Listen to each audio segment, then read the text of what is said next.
A Search in Secret India by Paul Brunton, Chapter 3, A Magician Out of Egypt.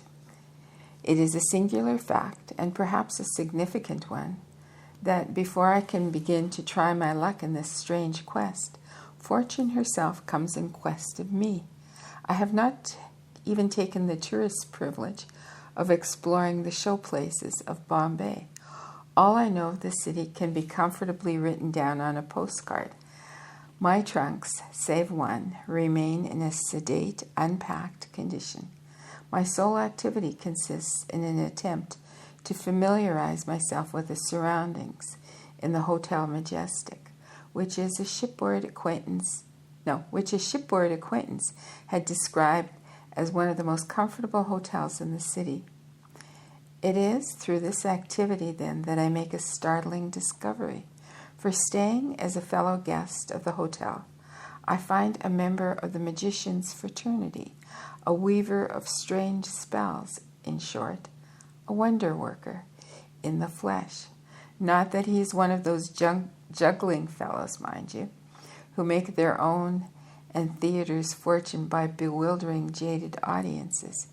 He is not some clever individual attempting to emulate the feats of Maskelyne and Devant in a less prosaic environment than that of Regent Street. No, this man belongs to a line of medieval sorcerers. He engages daily in commerce with mysterious beings, invisible to normal human eyes, but plain enough to his own. Such, at least, is the peculiar reputation which he has created. The hotel staff regard him with fearful looks and speak of him with bated breath. Whenever he passes by, the other guests instinctively break off conversation, and a puzzled, questioning look comes into their eyes. He makes no overtures to them and usually insists on dining alone. What makes him more intriguing in our eyes is that he bears neither European nor Indian nationality. He is a traveler from the country of the Nile. In very sooth, a magician out of Egypt. It is not easy for me to reconcile the appearance of Mahmud Bey, B-E-Y, with the sinister powers with which he has been credited.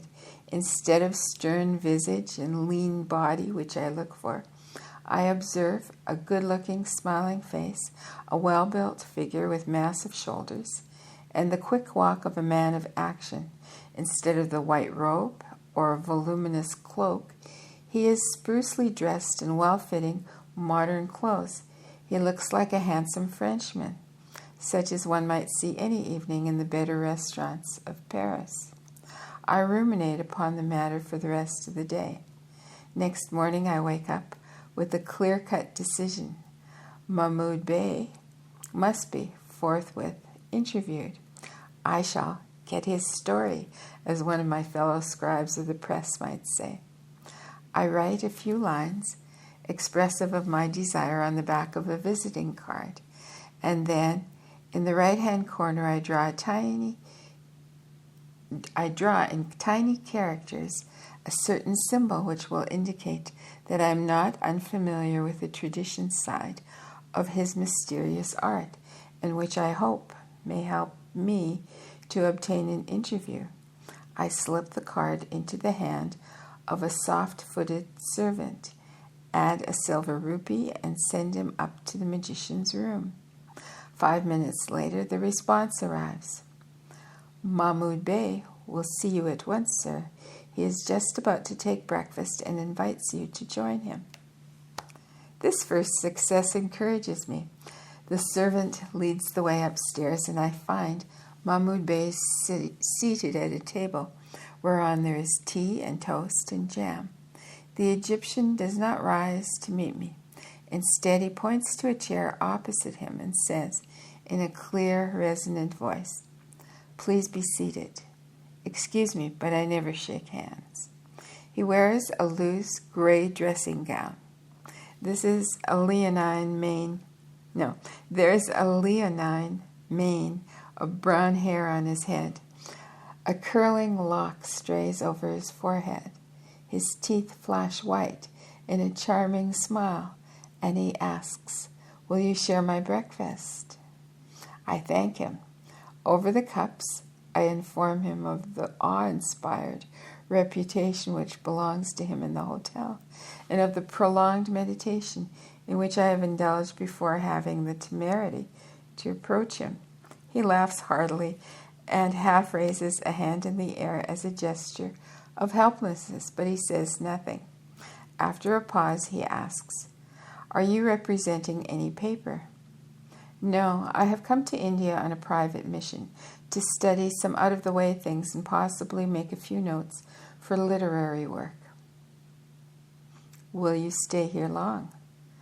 "That depends on circumstances. I have no fixed period," I answer, with a queer feeling that the affair of being a case of the interviewer interviewed. But his next words reassure me. I too am here on an extended visit, possibly 1 year, possibly 2 years. After that, I am off for the Far East. I would like to see the world and then return home to Egypt, if Allah permits. The servant enters and clears the table after we have finished. I feel that it is time to plunge into deeper water. "Is it true that you possess these magical powers?" I question him pointedly. Calmly and confidently he says, "Yes, Allah, the All-Powerful, has granted me such powers." I hesitate. His dark eyes gaze fixedly at me. "Would you like me to demonstrate them?" "I believe." "No, you would like me to demonstrate them, I believe?" he asks suddenly. He has correctly gauged my desire. I nod assent. "Very well. Have you a pencil and some paper?" I hastily feel in the pocket for my notebook, tear out a page, and then produce a pencil. "Good. Now please write some questions on the paper." With that he withdraws and sits at a small table in the window recess. He half turns his back upon me and looks down the street below. Several feet of space now separate us. "What kind of question?" I query. "Anything you wish," he replies promptly. My brain plays with a few thoughts. Finally, I write down a brief question. It is, "Where did I live 4 years ago?" Now fold the paper repeatedly until it forms a tiny square. He instructs me, let it be the smallest possible fold. I obey him, whereupon he draws his chair back to my table and he faces me once again. "Please clench the piece of paper, together with the pencil, in the palm of your right hand." I hold the articles tightly clutched. The Egyptian closes his eyes and appears to fall into a profound concentration. Then the heavy lids once more open. The gray eyes look steadily at me, and he quietly says, "The question which you asked, was it not? Where did I live 4 years ago?" "You are correct," I reply, astonished. This is a case of mind reading extraordinary. "Now, please unfold the piece of paper in your hand." His voice breaks in. I place the tiny scrap upon the surface of the table and I slowly open out its many folds until the paper lies flat, extended to its original size. "Examine it," commands the man. I do so, and I make a surprising discovery. For some unseen hand has written in pencil the name of the town where I lived 4 years ago.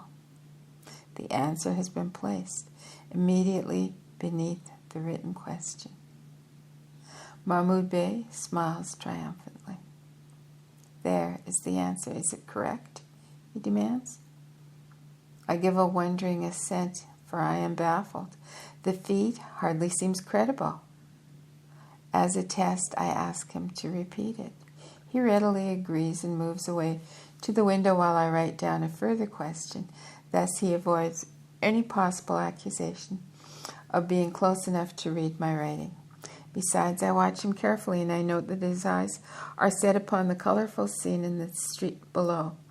Once again, I fold the paper and I clutch it tightly against the pencil which rests in my hand. He returns to the table and he plunges again into close concentration, his eyes fast shut.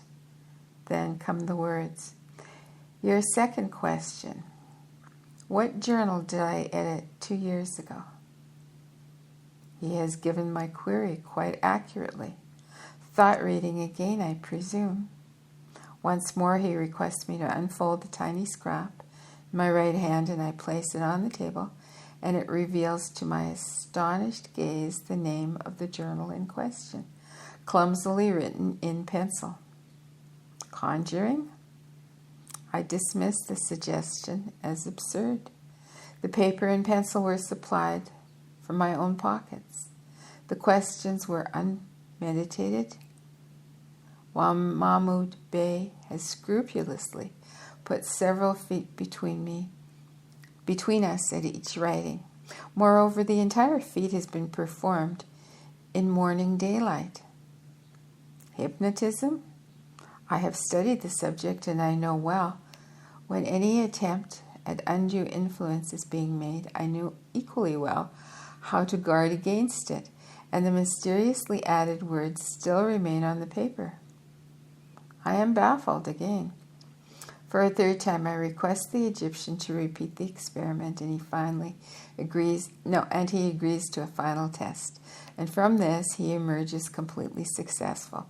The facts cannot be gainsaid. He has read my mind, as I believe.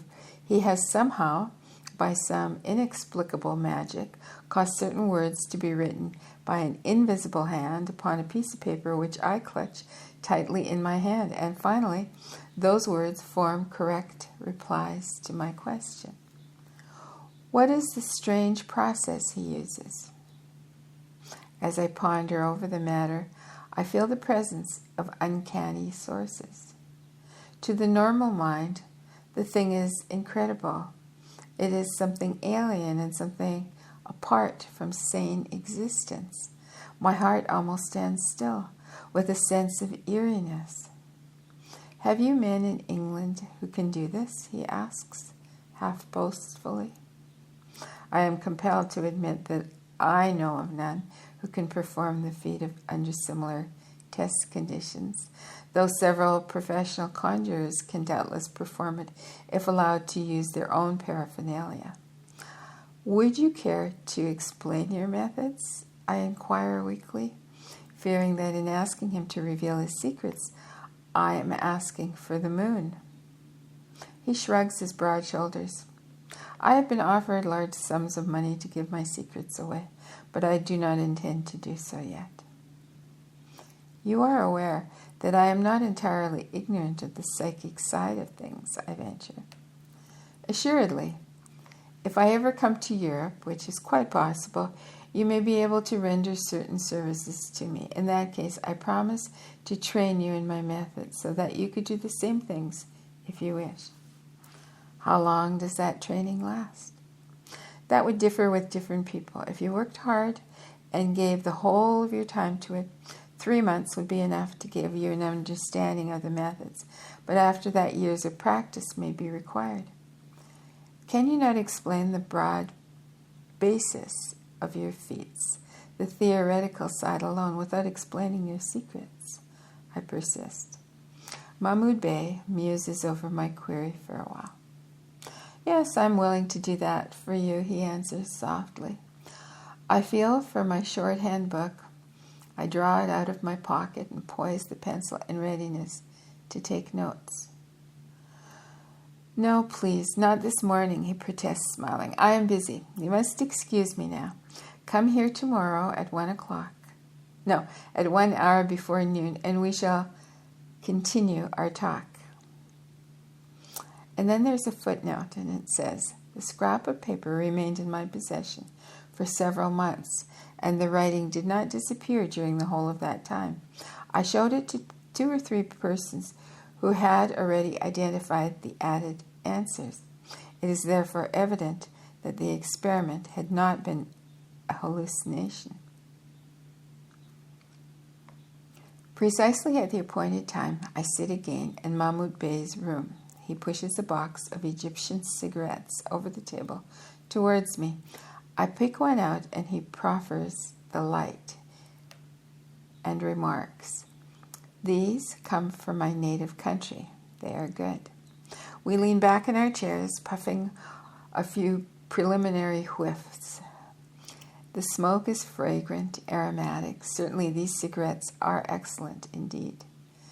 So, I must now describe my theories, as your English friends would call them. To me, they are certainties.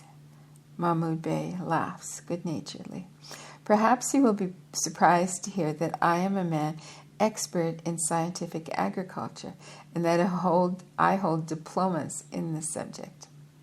He adds irreverently. No, irrelevantly. I begin to scribble a note. That does not seem to fit in with my, shall we say, interest in magic. I know, he continues. I look up at him and I notice a smile hovering about his lips. He gazes back at me. There is a good story in this man, I reflect. But you are a journalist. Probably you would like to know how I became a magician, eh? He inquires. I express an eager assent. Good. I was born in an interior province, but brought up in Cairo. Let me tell you that I was just a normal boy with the usual interests which schoolboys possess. I was very keen on making agriculture my profession, so I attended the government agricultural college. For that purpose, I worked hard at my studies and I went on with them most enthusiastically. One day, an old man took an apartment in the house where I lived. He was a Jew with bushy eyebrows and a long gray beard, and his face was always grave and serious. He seemed to be living in the past century, for he wore very old-fashioned clothes. His manner was so reserved that the other inhabitants of the house were kept at a distance. Strangely enough, instead of having the same effect upon me, this mysterious reserve piqued my interest. Being young, self-assertive, and utterly without a trace of shyness, I persistently strove to make his acquaintance. At first, he rebuffed me, but that only added fuel to the fire of my curiosity. Eventually, he gave way to my constant attempts to engage him in conversation. He opened his doors to me and permitted me to enter his life. Thus, I came to learn that he spent much of his time in strange studies and weird practices. In short, he confessed to me that he was making researches into the supernatural side of things. Imagine it. Hitherto, my life had run along the even channel of youthful study and healthy sport. Now, I was forced abruptly face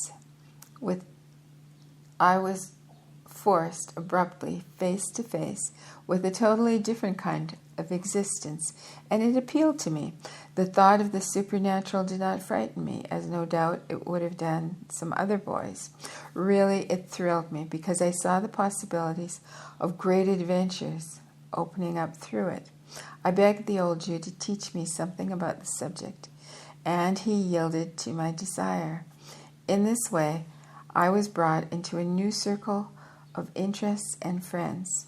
The Jew took me with him to a society in Cairo, which conducted practical investigations into magic, spiritualism, theosophy, and the occult.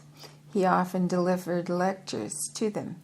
The group was composed of society people, learned savants, government officials, and other persons of good standing. Although I had only just reached manhood, I was permitted to accompany the old man to every meeting of the society. On each occasion I listened eagerly. My ears drank in every word of the talk around me. My eyes watched with keen fascination the strange experiments which were so often made. Of course, it was inevitable that my technical studies in agriculture were neglected. so that more of my time could be given to the researches into supernatural matters. However, I had a natural genius for the former studies and scraped through my diploma examinations without difficulty. I studied the musty old books, which the Jew lent me, and I practiced the magical rituals and other exercises which he taught me. I made such quick progress that I began to discover things which he himself did not know. At length I became acknowledged as an expert in these arts. I delivered lectures and I gave demonstrations to the Cairo Society until its members appointed me as its president. For 12 years I remained its leader. Then I resigned because I wanted to leave Egypt and travel to certain countries and, incidentally, to acquire a fortune. Mahmud Bey stopped speaking. His careful manicured fingers, which I have not failed to observe, flicked the ash from his cigarette. A difficult task. He smiles. For me, it will be easy. I need only a few clients among the super-rich who wish to make use of my magical powers. Already I am known to certain wealthy Parsis and rich Hindus. They come here to consult me about their problems or troubles, or they wish to discover certain things which elude them, or they want information which is only to be procured by occult means. I charge them high fees, naturally. 100 rupees is my minimum. Frankly, I want to make a lot of money and then throw the whole thing up and retire in some quiet interior province in Egypt. I will buy a large orange grove plantation and take up my agricultural work once again.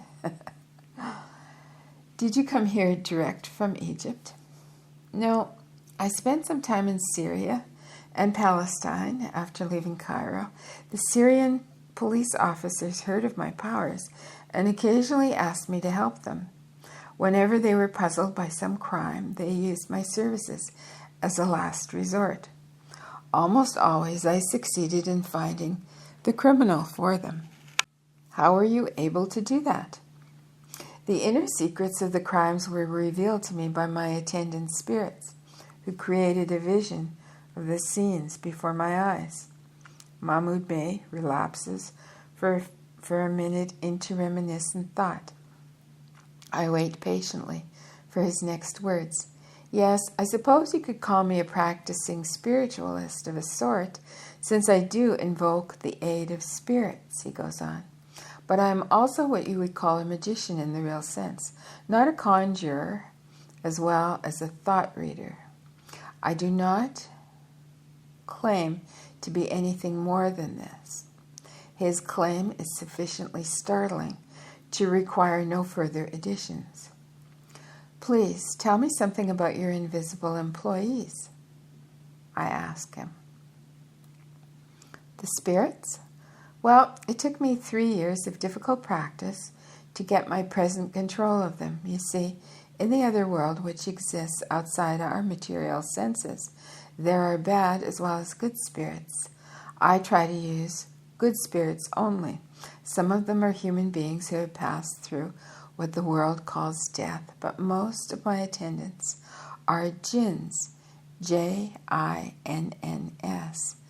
That is, native inhabitants of the spirit world who have never possessed a human body.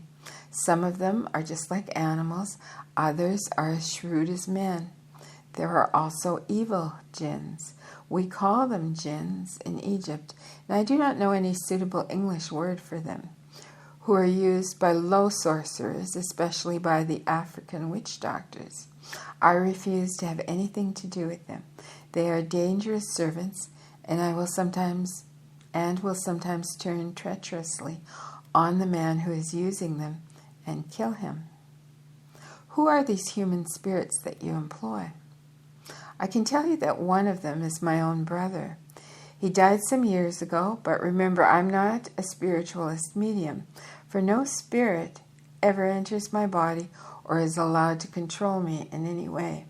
My brother communicates with me by impressing upon my mind whatever thought he wishes, or by bringing a picture vision before my mind's eye. That is how I knew the questions you wrote down yesterday. And the jinns? I have as many as 30 at my command. Even after obtaining mastery over them, I had to train them how to do my bidding, just as you train children to dance. I had to show them the name of each one, because you cannot bring or use them without knowing their names. Some of these names I learned from the musty old books which the Jew lent me. Mahmud Bey pushes the cigarette box towards me again and then continues. I have given each spirit a particular duty. Each one is trained to do a separate work. Thus, the jinns who produced the pencil-written words on your paper of yesterday would be quite unable to help me to discover the nature of your questions. How do you get into contact with these spirits, is my next query. I can call them to me very quickly merely by concentrating in thought upon them. But in practice, I usually write down in Arabic the name of the spirit required. That is sufficient to bring it to me almost at once. The Egyptian looked at his watch. He rises and says, Now, my friend, I regret to say that I cannot give you any further explanation of my methods. Perhaps you will now understand why I must keep them secret. We may meet again one day if Allah wills. Goodbye. He flashes his teeth in a smile and he bows, and the interview is at an end.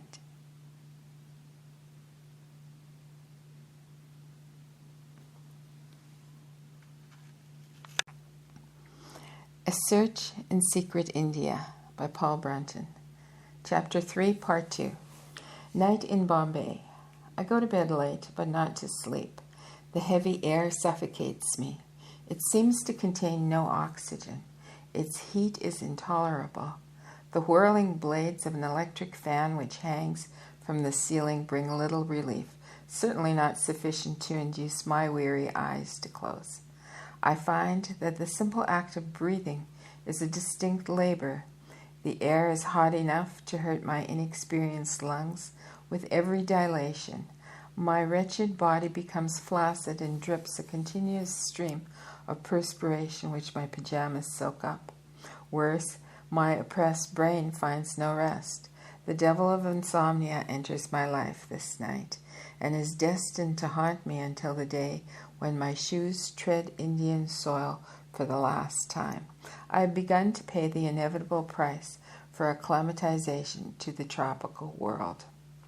A mosquito net hangs around my bed like a white shroud. Through a tall window which opens on the veranda balcony, the moonlight comes streaming and casts eerie shadows on the pale ceiling. Musing over the morning's talk with Mahmud Bey and the astounding phenomena of that previous day, I seek for some explanation other than that which he has given me, but I can find none.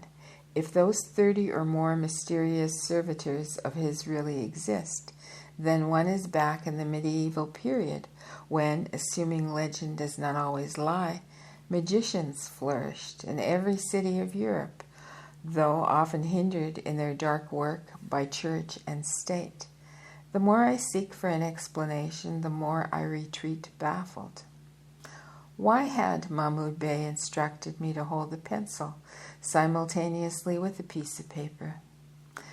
Did his alleged spirits draw some constituent atoms from the lead to enable them to write the answers?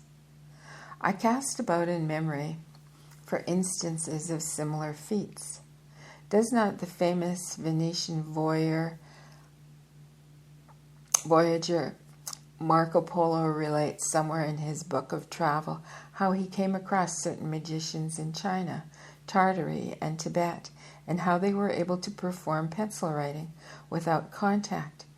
And did not those wizards inform him that this weird art was known and practiced among their people since centuries before? I remember, too, that Helena Petrovna Blavatsky, the enigmatic Russian lady who founded the Theosophical Society, produced somewhat parallel phenomena 50 years ago. Certain favored members of her society received somewhat lengthy messages through her agency.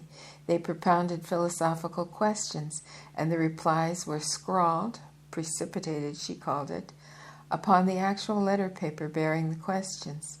It is curious that Madame Blavatsky claimed intimate acquaintance with both Tartary and Tibet and the very lands where Marco Polo met with the same phenomena. Yet Madame Blavatsky did not claim to control any mysterious spirits, as Mahmoud Bey had done. Her assertion was that mysterious writings emanated from her Tibetan masters, who lived in the flesh and lurked unseen as the inspirers of her society. Apparently, they were better hands at the feet than the Egyptians, for they produced such writings hundreds of miles away from Tibet. There had been dispute at the time whether the Russian lady's phenomena were really genuine, or whether her Tibetan teachers really existed. But that is not my concern, for that brilliant woman has long since gone to the other world, in which she seems so much at home while yet here. I know my own experience, that what I have witnessed with my own eyes. I must accept the genuineness of the performance, even if I reserve its explanation. Yes, Mahmoud Bey is a magician, a 20th century wizard. My discovery of him so soon after landing on Indian earth seems to be a herald, apt and prophetic, of even stranger discoveries yet. Metamorphically, I've cut the first notch in my stick of Indian experience.